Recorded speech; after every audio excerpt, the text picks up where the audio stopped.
여러분, 네, 이제 마지막 시간일 것 같은데, 이 책을 끝까지 읽었으면 하는데, 빨리 달릴게요. 좀 글이 빨리더라도 이해해 주세요. 5월 12일. 부활절날 작가 제르트 리드는 내가 지켜보고 있는 자리에서 다시 만났다. 작가는 제르트 리드를 보자 먼저 말을 건넸는데 그저 일상적인 말밖에는 하지 않았다. 그는 내가 염려했던 만큼은 흥분하지 않은 것 같았다. 나는 만일 그의 사랑이 진심으로 열렬한 것이었다고 한다면 비록 작년에 그가 떠날 때 제르트 리드가 이 사랑은 이뤄질 수 없으니 단념해달라고 말했다 하더라도 이렇게 쉽사리 식지는 않았을 것이라고 생각했다. 그래서 어느 정도 안심이 되었다.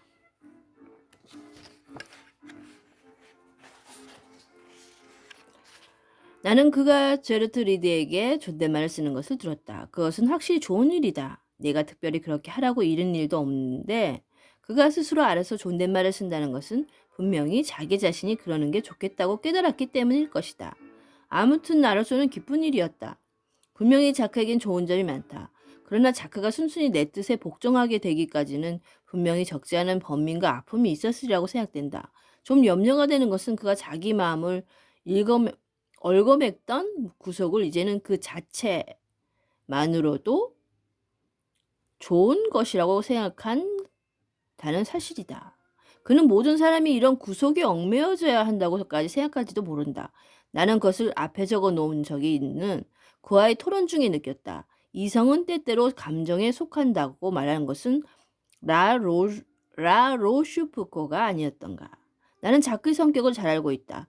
그래서 그가 논쟁이 깊어질수록 더욱 자기 주장을 고집하는 성질의 소유자라는 것을 잘 알고 있었기 때문에 그 자리에서 그 점을 자크에게 주의시키지 않았다. 그러나 그날 밤 다름 아닌 성바울이 서한 중에서 그를 쓰러뜨리기 위해서는 그 자신이 무기를 쓰는 수밖에 없었다. 그에게 답변할 만한 적당한 글을 보았기 때문에 나는 종이 쪽지에 그글 곧 먹지 못하는 자는 먹는 자를 판단하지 말라. 이는 하나님이 저를 받으셨음이니라. 로마서 14장 3절이라는 구절을 큰 글씨로 써서 그가 읽을 수 있도록 그의 방에 갖다 놓았다.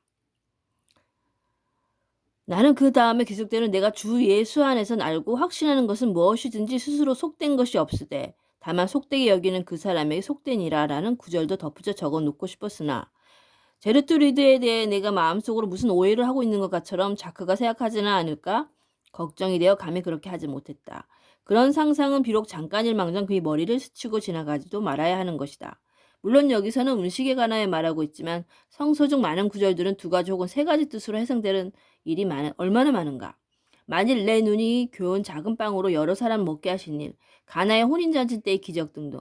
여기서 그런 것의 의미에 대하여 토론하자는 것은 아니다. 하지만 이 한 구절의 뜻으로 참으로 넓고도 기쁜 것이다. 그것은 속박은 법에 의하여 이루어져야 한다는 것이 아니라 사랑에 의하여 이루어져야 한다고 말하고 있는 것이다. 그리고 성바울은 바로 그 뒤에 내 형제를 음식 때문에 근심하게 한다면 너는 이미 사랑을 따라 행하는 자가 아니다라고 말하고 있다. 악마는 사랑이 없는 곳에만 나타나서 우리에게 고통을 주는 것이다. 주여 내 마음에서 사랑이 들어있지 않은 모든 것을 제거해 주셔서 내가 이렇게 작가에게 도전한 것은 실수였다. 그 다음날 나는 앞에 그 성경 구절을 적은 쪽지가 내 책상에 놓여 있는 것을 발견했다. 작가는 그 종이 뒷면에다 같은 장의 다른 구절 즉 그리스도께서 대신하여 죽으신 형제를 내 음식으로 망하게 하지 말라. 로마서 14장 15절이라는 구절을 베껴 놓았던 것이다. 나는 그 장 전체를 다시 한번 자세히 읽어보았다. 그것은 끝없는 논쟁의 시작이었다. 제르트 리드의 맑게 빛나는 영혼을 내가 이런 사소한 문제를 괴롭히고 또 이 검은 구름으로 어둡게 해도 괜찮단 말인가? 그것보다도 유일한 제약은 다른 사람의 행복을 손상시키고 또 우리 자신이 행복을 위태롭게 하는 것이라고 그녀에게 가르쳐서 그것을 믿게 하는 것이 자신을 그리스도에서 더 가깝게 할 뿐 아니라 그녀까지도 그 곁으로 이끄는 것이 길이 아닐까? 슬프게도 어떤 사람들은 행복에 대해 유난히 반항적인 것일 것 같다. 말하자면 그들은 무능하고 서툴러서 행복해지지 못하는 것이다. 내가 말하고자 하는 것은 불쌍한 아멜리에 관해서이다. 나는 끊임없이 그녀를 행복으로 인다고 이끌어서 억지로라도 행복하게 만들어주고 싶은 것이다. 그렇다 나는 모든 사람을 하나님 곁으로 끌어올리고 싶다. 하지만 그녀는 끊임없이 빠져나가고 아무리 해가 내리쬐어도 피지 않는 꽃처럼 시들어갔다. 그녀의 눈에 보이는 모든 것이 그녀를 불안하게 하고 괴롭히는 것 같았다. 할 수 없죠. 나는 유감스럽게도 장님으로 태어나지 못했으니까요. 얼마 전에 그녀는 내게 이렇게 말한 적이 있다. 아, 그녀의 그 빈정거림이 얼마나 내 마음을 슬프게 했는지. 그런 말을 듣고도 마음이 상하지 않으려면 나는 얼마나 많은 미덕을 더 가져야 할까. 하지만 그녀도 제르트 리드의 불굴을 빗대어 말하는 것이 얼마나 내 마음을 아프게 하는지 깨달아야 할 것이다. 하기야 그런 그녀의 말 덕분에 내가 제르트 리드에게서 특히 놀라고 있는 것은 그녀의 무한한 온순함이라는 것을 깨닫게 되었다. 나는 아직까지 그녀가 다른 사람을 나쁘게 말하는 것을 들어본 적이 없다. 말하기는 내가 그녀의 마음을 상하게 할 만한 것은 아무것도 말하지 않은 것도 사실이지만 행복한 사람이 그 사랑의 힘으로 주위의 행복을 퍼뜨리는 것 같이 아멜리의 주위에서는 모든 것이 어둡고 우울해진다. 아미엘 19세기 스위스 문학가 같으면 아멜리의 영혼은 검은 빛을 발산한다고 썼을 것이다. 가난한 사람들, 병든 사람들, 고민하는 사람들을 방문하는 순례로 피곤한 하루를 보내고 날에 저물어서 집으로 돌아올 때 때로는 젖은 솜처럼 축 늘어진 몸으로 휴식과 사랑과 따뜻한 분위기를 간절히 바라는 마음을 안고 집으로 돌아왔을 때 내가 마주치게 되는 것은 걱정과 힐난의 소리이며 아멜리아의 말다툼뿐이다. 어떤 때는 차라리 바깥의 한기와 비바람이 한결 따뜻하게 생각될 때도 있었다. 나는 우리 집이 늙은 하녀 로잘리도 자기 편한 대로 행동하는 성격이라는 것을 잘 알고 있다. 하지만 언제나 그녀가 틀렸다고 나무랄 수만은 없으며 그렇다고 그녀를 반드시 굴복시키지 않고는 못 견디는 아멜리가 언제나 옳다고 말하기도 힘들다. 나는 또 샤를로트와 가스파르가 매우 개구쟁이라는 것도 잘 안다. 그러나 아멜리가 항상 그렇게 야단만 치지만 말고 좀 더 부드럽게 그들을 대안한다면 더욱 효과적이 아닐까 하고 생각해 본다. 그렇게 끊임없이 야단치고 잔소리만 퍼부으면 바닷가의 조약돌처럼 반지르해져서 아무리 꾸중을 해도 그 효과를 얻기가 어려워지게 마련이다. 아이들도 이제 그 잔소리에 만성이 되어 아무렇지도 않게 여기는 것 같다. 어린 클로드가 이가 나고 있다는 것도 나도 알고 있다. 그 애가 올 때마다 아멜리는 그 때문이라고 말한다. 하지만 아내나 사라가 꽃 뛰어가서 끊임없이 여르는 것은 울라고 시키는 것과 마찬가지는 아닐까? 가끔은 내가 집에 없을 때 실컷 울게 내버려두면 그렇게 자주 울지는 않으리라고 생각된다. 그러나 내가 집에 없을 때면 아마도 그들은 더욱 법석을 떨 것이다. 사라는 제 어머니를 너무 많이 닮았다. 내가 그 애를 기숙사에서 넣었으면 하는 것도 바로 그 때문이었다. 그런데 슬픈 사실은 제 나이 또래 나와 약혼하였던 청순했던 시절이 아멜리가 아니라 물질적인 어려움 때문에 아니 생활고의 배양 때문에 왜냐하면 아멜리는 분명히 그것을 기르고 있으니까 완전히 딴 사람이 되어버린 지금의 제 어머니를 닮고 있다는 것이다. 지금의 아멜리에게서는 내가 어떤 열정을 느낄 때마다 보여주었던 그 천사와 같은 미소, 내가 일생이 반려자로 삼기는 마음 먹고 꿈에서까지 그리던 그녀, 그리고 앞장서서 나를 광명의 세계로 이끌어주는 듯이 보였던 옛날의 그녀를 찾아볼 수가 없다. 아니면 그때의 내가 사랑의 눈이 멀었던 것일까?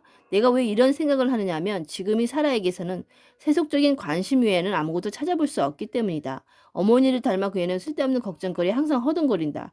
젊은 마음속에 타오르는 이지적인 불꽃도 이미 꺼져버렸는지 얼굴 표정까지도 어둡고 우울해 보인다. 시에 대하여 아무 관심도 없을 뿐만 아니라 독서에도 별로 취미가 없다. 그들 모녀간에 주고받는데 내가 한몫 끼고 싶은 충동을 느낀 적이라고는 단 한 번도 없었다. 그래서 그들 두 사람 곁에 앉아있으면 나는 혼자 서재에 틀어박혀 있을 때보다 더욱 외로움을 느끼곤 했다.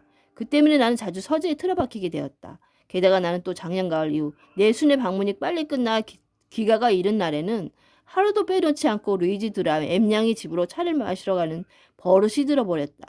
나는 지난 11월부터 루이지 드라 엠냥이 제르트 리드 이외에 마르탱에게서 부탁받은 눈먼 3명의 어린 소녀들을 돌보고 있다는 말을 아직 여기에 적지 않았다. 이번엔 제르트 리드가 선생님이 되어 그 애기들에게 책 읽과 여러 가지 자질구레한 수공예품 만들기를 가르치는데 이 소녀들로 벌써 제법 잘한다고 한다. 그 집이 따뜻한 공기에 만날 때마다 나는 더할 수 없는 안식과 위로를 느낀다. 어쩌다 2, 3일쯤 들르지 못하게 되면 마음이 얼마나 허전한지 모른다. 새삼스런 얘기 같지만 루이지 드라 엠양은 제르트 리드와 3명의 어린 소녀를 보살피고 있다고 해서 그 때문에 어려움을 당하거나 그것을 귀찮게 여기지 않을 신분이 사람이다. 3명의 하녀가 정성껏 그녀의 시중을 들고 있으므로 조금 더 불편할 것이 없다. 그러나 무엇보다 자신이 재산과 시간을 그녀만큼 남에게 베풀 수 있는 사람은 아마 없을 것이다. 루이지 드라 엠양은 오래전부터 가난한 사람들을 많이 보살펴왔다. 그녀는 참으로 신앙심이 두터운 여성으로 세상에 많은 어려운 사람들을 위하여 몸을 바치고 그들을 사랑하기 위해서 이 세상에 태어난 사람처럼 보인다. 투명한 레이스 모자에 덮여있는 그녀의 머리카락은 거의 백발이 다 되었으나 청순한 미모와 정숙한 몸가짐 그리고 그 인자한 목소리는 무엇을 비길 수가 없다. 제르트 리드는 점점 그녀의 몸가짐과 말씨와 목소리 억양뿐만 아니라 생각하는 것과 온몸에서 풍기는 분위기까지도 닮아갔다. 나는 두 사람이 그토록 닮아버린데 아주 자주 농담을 하곤 하는데 그들은 둘 다 도무지 그런 줄 모르겠다고 말하며 행복하게 웃었다. 시간이 있어 그들 두 사람이 곁에서 마음 놓고 있을 때면 제르드 리드가 루이즈 드라 엠양의 어깨에 머리를 기대고 한 손을 그녀의 손에 내맡긴 채 내가 읽어주는 라마트닌이나 위고이 씨의 귀를 기울이고 있는 모습을 지켜보고 있느라면 내 마음은 얼마나 행복한지 모른다. 내가 읽고 있는 시가 그들이 영혼에 미치는 영향을 비치는 것을 보는 것은 얼마나 기쁜 일인지. 세 명의 어린 소녀들도 거기에 무감각하지 않았다. 그 애들은 이 평화와 사랑이 넘치는 분위기 속에서 자라면서 놀라운 진보와 뚜렷한 발달을 보였다. 언젠가 루이즈 드라 엠양이 건강에도 좋을 뿐만 아니라 즐겁기도 한 거라며 아이들에게 춤을 가르쳐야 하겠다고 생각했을 때 나는 처음에는 말뿐이겠지 하며 웃어 넘겼다. 그러나 지금에 와서는 그 애들이 보여주는 그 몸짓이 우아함에 놀라고 있다. 그러나 안타까운 것은 그들 자신이 그것을 감상할 수 없다는 것이다. 그러나 루이즈 드라 엠양은 그들이 눈으로 볼 수 없지만 근육을 통해서 춤이 추는 일동의 쾌감을 느낄 수 있다고 내게 말해주었다. 제르드 리드가 그 춤에 끼어들었을 때 그 우아함과 아름다움은 참으로 눈부셨다. 그녀는 춤추는 것이 정말 즐거운 모양이다.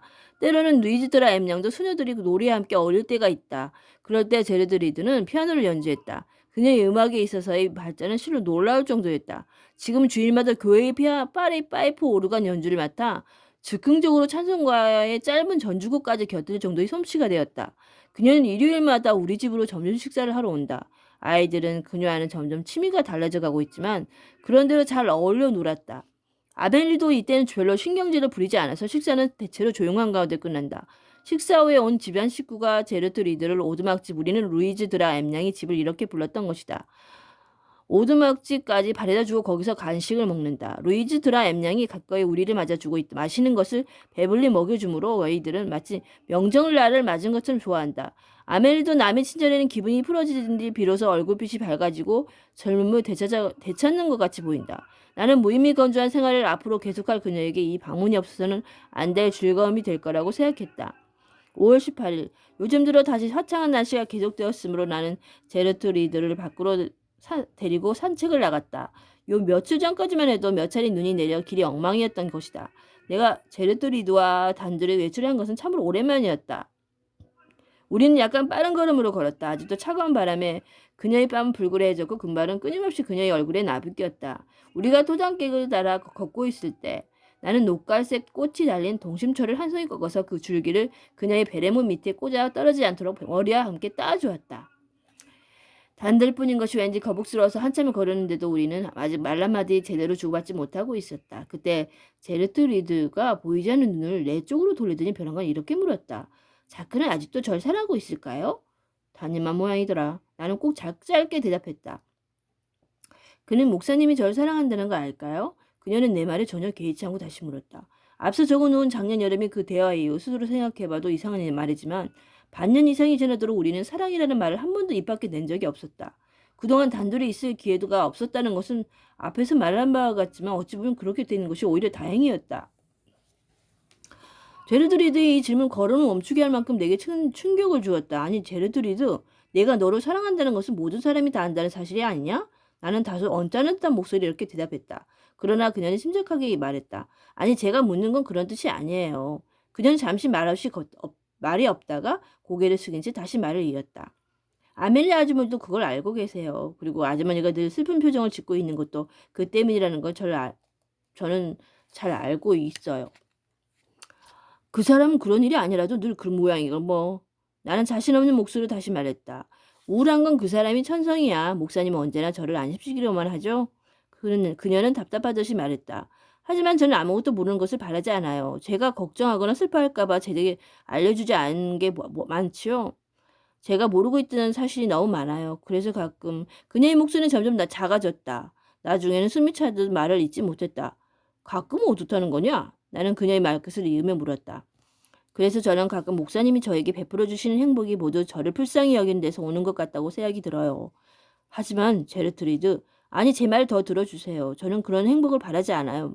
목사님 제 진심을 헤아려 주세요. 저는 알고 싶어요. 제가 보지 못하는 일, 그 가운데는 슬픈 일도 많이 있을 거예요. 목사님께서 그것을 제게 알리지 않고 일부러 숨길 이유는 없다고 생각해요. 저는 긴 겨울이 지나는 동안 깊이 생각해 봤어요. 목사님, 저는 아무래도 목사님이 저에게 말해주신 것처럼 이 세상이 그토록 아름답기만 한 것 같지는 않아요. 아니 오히려 그 반대가 아닐까 하는 생각까지 하게 되었어요. 이 세상이 많은 악한 사람들에 의해 여러 차례 추악하게 더럽혀지는 것이 사실이다. 나는 몹시 불안한 마음으로 중얼중얼거렸다. 나는 그녀가 엉뚱하게 비약할까 봐 두려워서 부질없는 것을 알면서도 그것을 딴 데로 돌려보려고 노력했다. 그러나 그녀는 그 말이 나오기를 기다렸다는 듯이 사슬에 매듭을 짓는 고리라도 만난 것처럼 그 말에 매달렸다. 바로 그거예요. 저는 제가 이 세상을 더럽게 하지 않는다는 걸 확실히 알고 싶어요. 우리는 오랫동안 묵묵히 빠른 걸음으로 걷기만 했다. 내가 말하려는 모든 것을 그녀가 미리 알고 있는 것만 같아서 나는 함부로 입을 열 수가 없었던 것이다. 나는 우리 두 사람의 운명이 달려있는 몇 마디 말이 그녀 입에서 튀어나올까 봐 겁이 났다. 그리고 마르탱이 내게 말했던 어쩌면 그녀의 시력을 회복시킬 수 있을 것 같다고 한 말을 생각하고 견딜 수 없는 불안에 사로잡혔다. 목사님께 여쭤보고 싶은 게 있는데 이윽고 그녀가 말했다. 하지만 어떻게 말해야 좋을지 모르겠어요. 그녀는 분명히 용기를 다하여 그 말을 꺼냈을 것이다. 나도 역시 있는 용기를 다하네요. 그만 다음 말에 내가 귀를 기울였다. 그러나 그녀는 괴롭히고 있던 문제는 내가 생각한 거는 너무 동떨어져 있어서 나는 어이가 없었다. 장님이 낳은 아이는 반드시 장님일까요?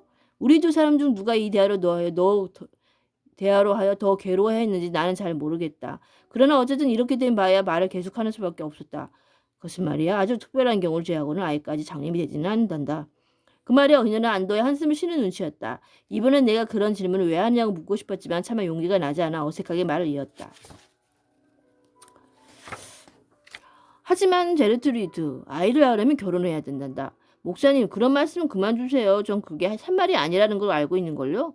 난 너한테 충분히 할 수 있는 말을 한 거야. 나는 반박했다. 하긴 자연의 법칙이 하나님이 인간의 법칙에 의해 금지되어 있는 수도 있지. 목사님은 제게 하나님의 법칙은 바로 사랑의 법칙이라고 자주 말씀하셨지요. 여기서 말하는 사랑이란 자선이라고 하는 것과는 다른 것이야. 목사님은 그 자선으로 저를 사랑하고 계신가요? 그렇지 않다는 건 너 자신이 더 잘 알고 있지 않니? 그렇다면 목사님은 우리 사랑이 하나님의 법칙에 어긋나는 것이란 말씀이군요. 아니 그건 또 무슨 말이냐? 잘 아시면서 괜히 그러시는군요. 이건 제가 할 말이 아니에요. 나는 적당히 넘어가려 했으나 허사였다. 내 심장은 마치 조리에 맞지 않은 내 이론이 모조리 들통이 나버린 듯 몹시 고통스러웠다. 마침내 나는 비명을 토하고 말았다. 제르트리트, 너는 너 자신이 사랑을 죄스러운 것이라고 생각하고 있니? 그러자 그녀는 내 말을 바로잡았다. 우리 사랑이죠. 네, 저는 그렇게밖에는 다르게 생각할 수가 없어요. 그래서 내 목소리가 왠지 애원하는 듯하여 부쩍 당황스러워 놀라고 했는데 그녀는 숨도 돌리지 않고 자기 말을 마무리했다. 하지만 목사님을 사랑하지 않고는 견딜 수가 없어요. 이 모두가 바로 어제 일어났던 일이다. 처음에 나는 이것을 적을까 말까 망설였었다. 우리 두 사람이 산책이 어떻게 끝났는지 기억나지 않는다. 우리는 무엇에 쫓기듯 급히 걸었다. 나는 그녀의 팔을 꽉 잡고 끌듯이 걸었다. 그때 내 영혼은 육신으로부터 완전히 빠져나갔기 때문에 길 위에 조그만 돌 하나만 뾰족 솟아 있어도 우리는 그대로 땅에 꼬꾸라졌을 것이다. 5월 19일 오늘 마침에 마르탱이 또 왔다. 제르트리드의 눈 수술은 희망이 있다고 한다. 루 박사가 그것을 정담했으며 그녀의 수술을 직접 맡겠다고 했다고 한다. 나는 그와 제안에 반대할 수가 없었다. 그러면서도 나는 비겁하게 좀 생각할 시간을 달라고 말했다. 그녀가 너무 놀라지 않도록 얘기해 줘야 한다는 핑계로 내 가슴은 기쁨으로 벅차야 할 텐데 어쩐지 일이 가눌 수 없는 불안으로 몹시 무거웠다. 제르트 리드에게 그녀가 시력을 회복할 수 있을지도 모른다는 말을 해야 할 생각을 하니 도무지 용기가 나지 않았다. 5월 19일 저녁 나는 제르트 리드를 만났으나 수술 이야기는 한마디도 하지 않았다. 오늘 저녁 내가 오두막집에 갔을 때 객실에는 아무도 없었다. 그래서 나는 곧장 그녀의 방으로 올라갔다. 방에는 우리 둘뿐이었다. 난 오랫동안 그녀를 꼭 껴안고 있었다. 그녀는 전혀 뿌리치려 하지 않았다. 그러냐가 내 눈을 향해 얼굴을 드는 순간 우리 입술은 맞닿았다. 5월 21일 주여 이토록 깊고 아름다운 밤은 우리를 위해서 창조하신 것입니까? 아니면 저만을 위해서 창조하신 것입니까? 밤 공기는 훈훈하고 열린 창문으로 부드러운 달빛이 스며듭니다. 저는 우주의 끝없는 침묵에 귀를 기울이고 있습니다. 오, 제 마음은 말없이 다만 황홀하게 우주의 그윽한 예배 속으로 빠져듭니다. 저는 그저 기도하고 또 기도할 따름입니다. 사랑에 어떤 한계가 있다면 주여 그것은 주님의 뜻이 아니라 인간의 뜻일 것입니다. 비록 제르트리드에 대한 제 사랑이 사람의 눈에는 제약으로 비칠지라도 오 주님께서는 거룩한 것이라고 말씀해 주시옵소서. 저는 제약이 관념을 초월하기 애쓰고 있습니다. 역시 제약은 스스로 이겨낼 수 없는 것 같습니다. 그리고 저는 그리스도를 저버릴 생각은 조금도 없습니다. 아니 저는 제르트리드를 사랑하지만 그 죄를 인정할 수는 없습니다. 제 영혼 그 자체를 완전히 제거하지 않은 한 제 마음에서 이 사랑을 없앨 수는 없습니다. 어느 날 저희 사랑이 그녀 곁을 떠날지라도 그땐 자배심으로 그녀를 사랑하게 될 것입니다. 그녀를 전혀 사랑하지 않은 것은 그녀에 대한 배신이 될 것입니다. 그러므로 그녀에게는 저희 사랑이 반드시 있어야 합니다. 주여 저는 이제 아무것도 모르겠습니다. 오직 주님밖에는 보이지 않습니다. 저를 바른 길로 인도하여 주시옵소서. 때때로 저는 안목이 구렁텅이로 빠져드는 듯합니다. 제르트리드에게 시력을 회복시켜 주려고 하는 것이 왜 저에게는 저의 시력을 빼앗기는 듯한 느낌이 드는 걸까요? 제르트리드는 어제 로잔에 있는 병원에 입원하였다. 일주일 정도가 지나면 퇴원을 한다. 나는 그녀가 돌아올 날을 매우 불안한 마음으로 기다리고 있다. 퇴원하게 되면 마라탱이 집까지 데려다 줄 것이다. 그때까지는 절대로 병원에 찾아가지 않겠다고 그녀와 굳게 약속했다. 5월 22일 마라탱으로부터 기다린 편지가 왔다. 수술은 성공적이라는 기쁜 소식이었다. 하느님 감사합니다. 5월 24일 지금까지 내 얼굴도 모르고 나를 사랑해온 제르트 리드가 마침 내 얼굴을 보게 되리라 생각하니 불안한 마음을 걷잡을 수가 없다. 그녀는 첫눈에 나를 알아볼 수 있을까? 나는 생전 처음으로 내 겉모습의 불안을 느끼며 거울을 들여다보았다. 만일 그녀의 눈이 그녀의 마음처럼 상냥하고 너그럽지 않다면 나는 어떻게 하면 좋을까? 주여 저는 당신을 사랑하기 위해서는 제르트 리드의 사랑이 꼭 필요하다는 생각이 듭니다. 5월 27일 다행히 지난 며칠 동안은 매우 바빴기 때문에 불안한 생각을 되씹을 겨를도 없이 지낼 수 있었다. 내 마음을 다른 데로 돌릴 수 있는 일은 무엇이든 고맙게 생각되었다. 그러나 하루 종일 무슨 일을 하든지 그녀의 모습이 내 마음에서 잊혀진 적은 한 번도 없었다. 드디어 내일이면 그녀가 돌아온다. 아멜은 지난주 내내 아주 상냥하고 부드럽게 나를 대해주었다. 그녀는 그렇게 해서라도 제르트 리드를 잊어버리게 하려고 애쓰는 듯했다.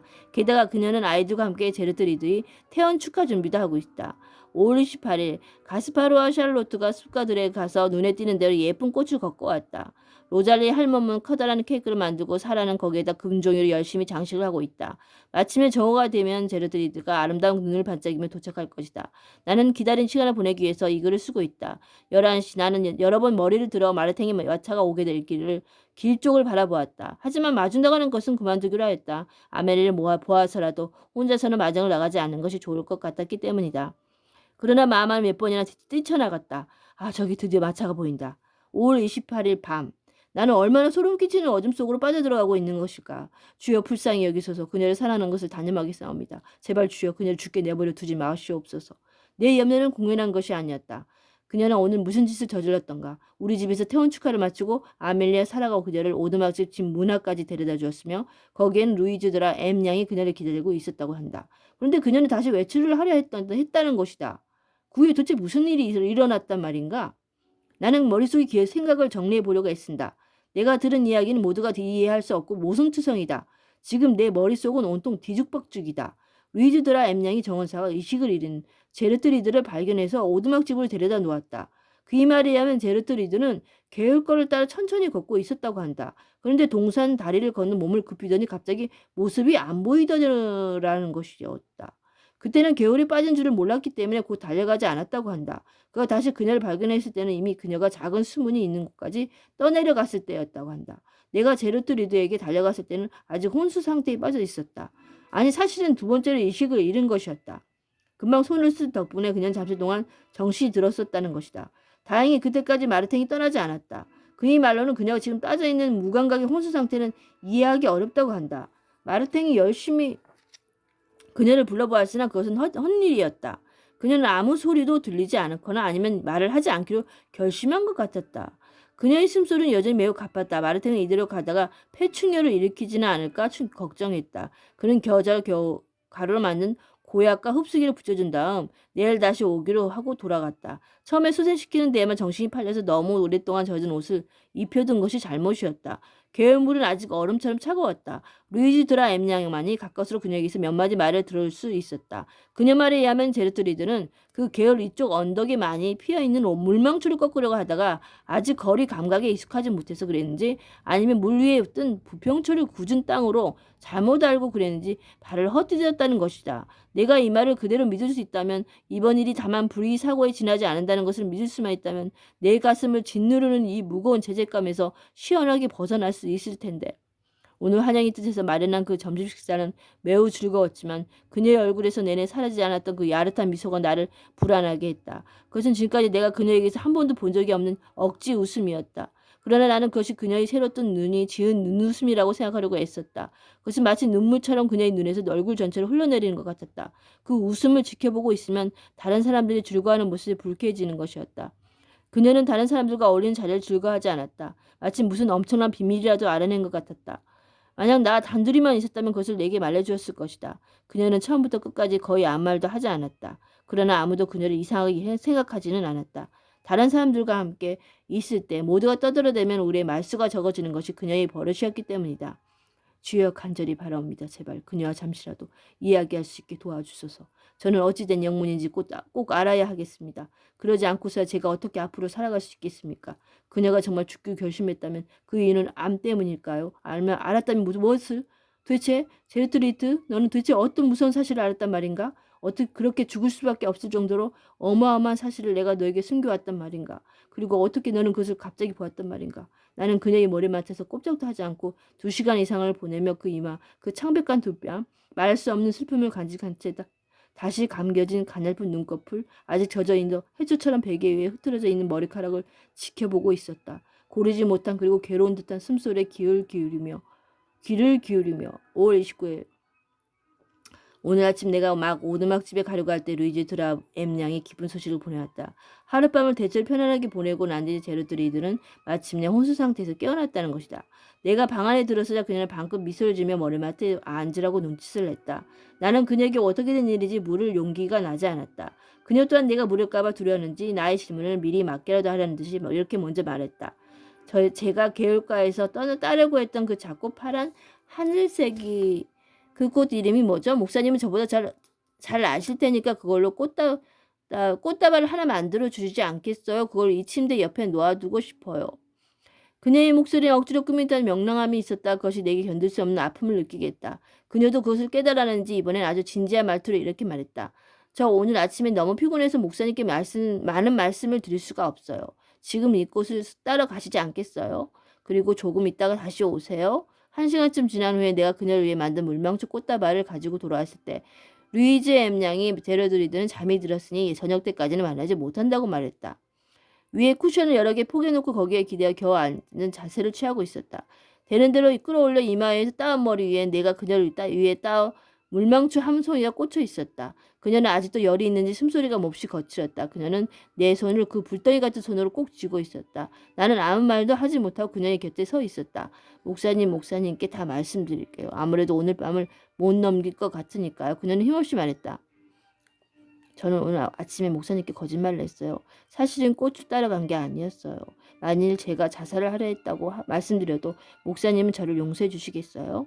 나는 그녀의 가냘픈 손을 잡은 채 침대 옆에 쓰러지듯 무릎을 꿇었다. 그러자 그녀는 손을 빼내 내 이마를 어루만졌다. 나는 슬픔으로 복받치는 눈물을 감추려고 이불에 얼굴을 파묻었다. 목사님은 그게 아주 나쁜 짓이라고 생각하시겠죠? 그녀는 부드러운 어조로 말했다. 그리고 내가 아무 대답도 하지 않자 다시 말을 이었다. 목사님도 잘 아시겠지만 저는 목사님 마음과 생활에 너무 크게 자리 잡고 말았어요. 제가 태어나서 목사님 곁으로 다시 돌아왔을 때 맨 먼저 깨달은 게 그것이었어요. 제가 차지하고 있는 그 자리는 실은 어느 다른 여자일 것이고 그분이 그것을 몹시 슬퍼하고 있다는 걸 깨달았어요. 그것을 더 일찍 깨닫지 못한 게 제 잘못이었어요. 아니 적어도 저는 그걸 벌써 깨닫고 있었으니까요. 그걸 알고도 목사님이 사랑을 받아온 게 잘못이었어요.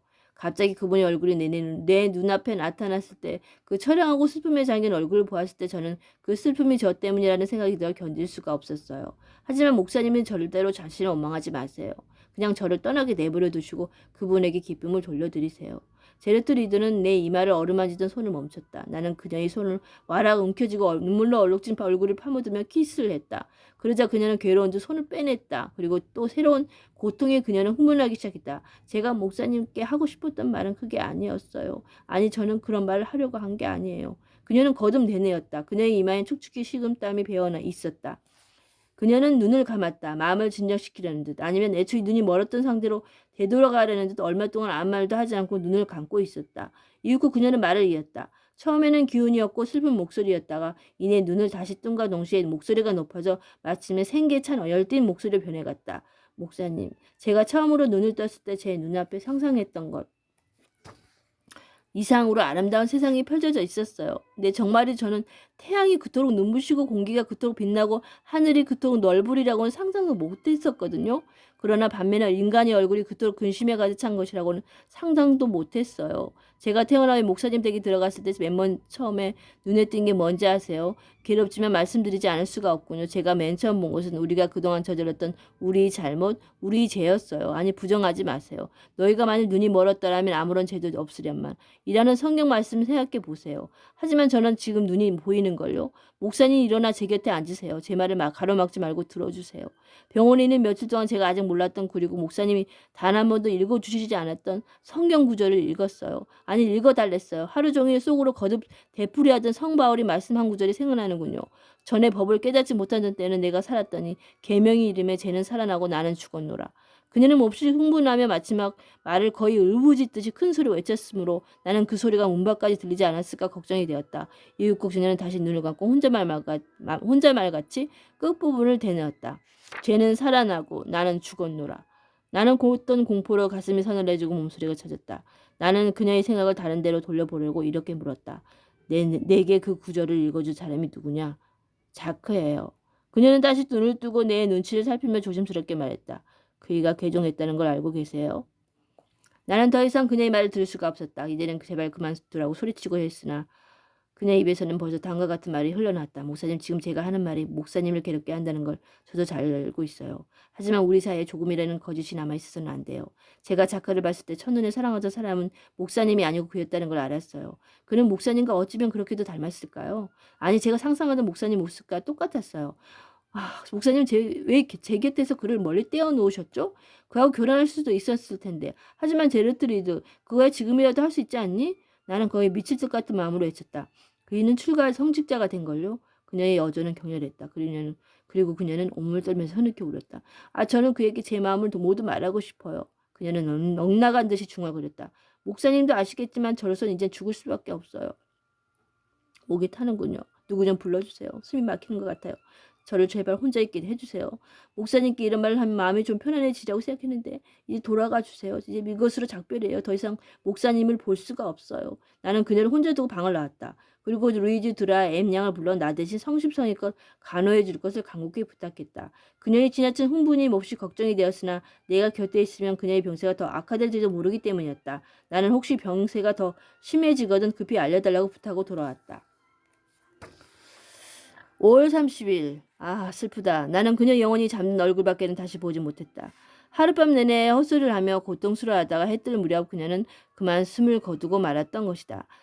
제르트리드의 마지막 소원에 따라 루이즈 드라임 양이 친 전보를 받고 정신없이 달려온 자크는 그녀가 숨을 거둔 지 몇 시간 돼야 도착했다. 그는 임종을 맞기 전에 시민부를 불러오게 하지 않았다고 나를 매우 심하게 질책했다. 하지만 제르트리드가 로자니 병원에 있는 동안 물론 자크의 권위에 못 이겨 그렇게 했겠지만 신교에서 카톨릭으로 개종한 사실을 전혀 몰랐던 나로서는 그럴 수밖에 없었던 것이다. 자크는 이렇게 하여 자기와 제르트리드가 함께 카톨릭으로 개종한 사실을 나에게 알린 셈이다. 그래야 그들 둘은 한꺼번에 나를 버리고 떠났다. 그들은 살아있는 동안 한 나로 인해 갈라져 있었기 때문에